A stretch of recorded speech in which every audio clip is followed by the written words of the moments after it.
खाऊन गेल्या भाऊ, कसा का चेहरा मारलायस ना.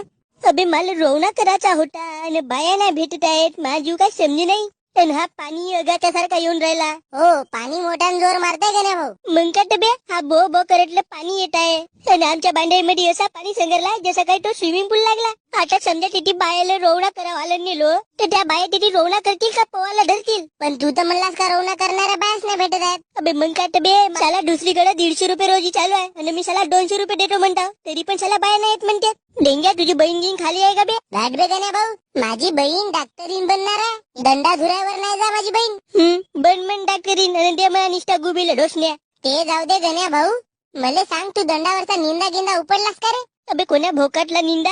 साला किती उपडला तरी तो वापस वापते. साला त्या बायाला रोजी देऊ देऊ त्या बाया श्रीमंत झाल्याला मी भिकारी झालो. पण तो निंदा काही साला मेला नाही. दुकानात गेलो ना चांगली मोठी औषधी घेऊन आणलो पण तरी साला तो निंदा वापस वापते. मला तर वाटते अमदा धान कमी ना निंदा जास्त येते. कोणत्या प्रकारचा निंदा वापला गण्या भाऊ. अबे साला एका बांधीला निस्ती भस पाटून वापली. एका बांधीला सावाट एका बांधीला केना वापला. केना आणि सावाचा तेवढा काही नाही पण साली हे भस पाटूर गुलगुलायला केस वापल्यासारखी भका भका वाढत आहे. अमदा शेती नाही परवडा डेंग्या. कशी परवडेल गेल्या भाऊ. मार आपल्या बांधी मध्ये मस्त हे दवाई ते दवाई, हा खत तो खत, नवडा लसण मारतच राहतेस. साला तुझी जमीन सुपीकची पूर्ण नापीक होऊन गेली. मग एक काम कर लवडा तू तिथे जाऊन हग काय ते शिरण नॅचरल खत भेटते मा बांधी.